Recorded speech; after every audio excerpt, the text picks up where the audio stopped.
சென்னையில் வரும் 27ஆம் தேதி புத்தக கண்காட்சி தொடங்க உள்ளது. இதுகுறித்து தென்னிந்திய புத்தக விற்பனையாளர் மற்றும் பதிப்பாளர்கள் சங்கம் சார்பில் நடைபெறும் செய்தியாளர் சந்திப்பை பார்க்கலாம். காட்சியில் வைக்கக்கூடிய கடைகளிலுமே சாதாரண மக்கள் வாங்கி சாப்பிட முடியாத விட மிக உயர்ந்த விலையா இருக்கு. அதையே கட்டுப்படுத்தக்கூடாது. ஒரு குறைந்தபட்சம் தண்ணி பாட்டில் மற்ற விஷயங்களால குறைக்கலாம். இல்ல நீங்க அந்த இல்ல தண்ணி நம்ம இலவசமா கொடுத்துரும், அது வேற விஷயம். அல்ல வாங்கி சாப்பிடறதுக்கு அது நாமினல் ரேட். வெளியில என்ன ரேட் இருக்கோ அதுதான் விற்கிறாங்க.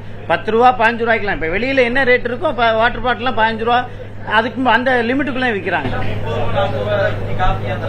நீங்க சொல்றது கரெக்ட். அது கொஞ்சம் முன்னப்பின அது குவாலிட்டி இருக்கும். அந்த குவாலிட்டியை வச்சு நிர்ணயம் பண்ணுவாங்க. அதை நம்ம கவனத்துல கொண்டு இந்த ஆண்டு சரி செய்யும்.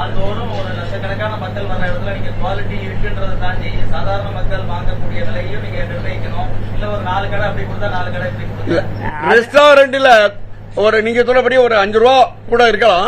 அதுக்கு முன்னாடி வெறும் காஃபி மட்டும் ஒரு பெரிய ஸ்டால் வச்சிருக்கோம். காஃபி ரொம்ப குவாலிட்டியான காஃபி, பிராண்டட் காஃபி தான் அது ரொம்ப மக்கள் வாங்கக்கூடிய சாதாரண விலையில தான் வச்சிருக்கோம். இப்ப தொடர்ந்து இருந்துகிட்டு இருக்கேன், முன்னாடியே இருக்கு.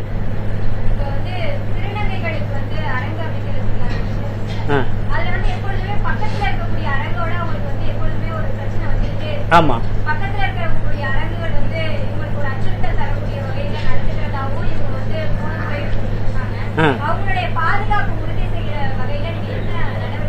ஆமா, பதிப்பாளர்னு வந்துட்டாலே எல்லாருமே ஒரே மாதிரி தான் பண்ண முடியும். திருநங்கைங்கிற அதாவது இப்ப அவங்களுக்கு நம்ம தனிப்பட்ட முறையில ஒரு அரங்கு அவங்களுக்கு தொந்தரவு இல்லாம கொடுத்துட்டா அது தவறா போயிடும். நீங்க கேட்கக்கூடியது தவறா போயிடும்.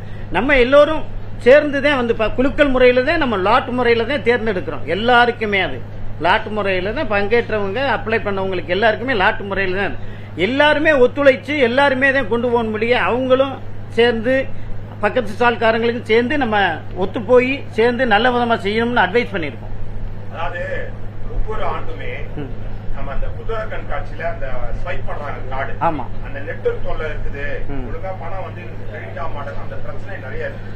அது கடந்த 3 ஆண்டுகளை சந்திச்சுக்கிட்டு இருக்கோம்.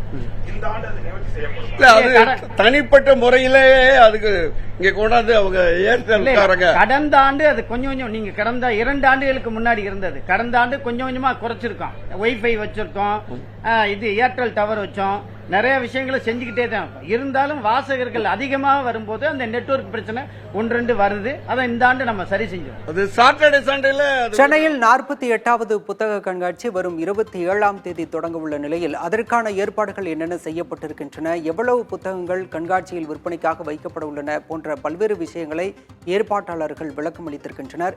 இது பற்றிய விவரங்களை பின்னர் வரும் செய்தி தொகுப்பில் பார்க்கலாம்.